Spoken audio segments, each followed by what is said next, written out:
Dear girls, life में हमेशा उसे चूज़ करना जो कभी आपके लुक्स के लिए आपको जज ना करे, कभी आप में खामियां ना निकाले, कभी भी दूसरी लड़कियों से कंपेयर ना करे।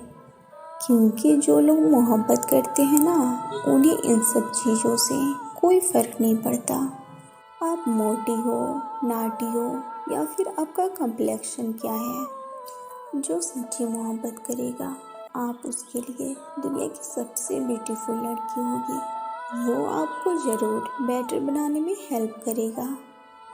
लुक्स पे तो बहुत सारे लोग मर मिट जाते हैं और हम लड़कियों की तो आदत भी होती है, ज़रा सी तारीफ सुनी नहीं हम इतने खुश हो जाते हैं। लुक्स तो एज के साथ धीरे धीरे ढल जाएगा।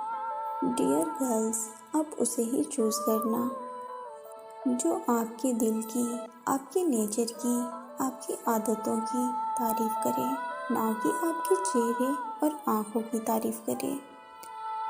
एक बात याद रखना, लुक्स से तो प्यार 2 पल में हो जाता है।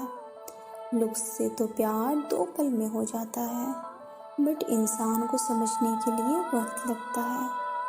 इसलिए डियर गर्ल्स, पहले सोचो, समझो, फिर फैसला करो। इसलिए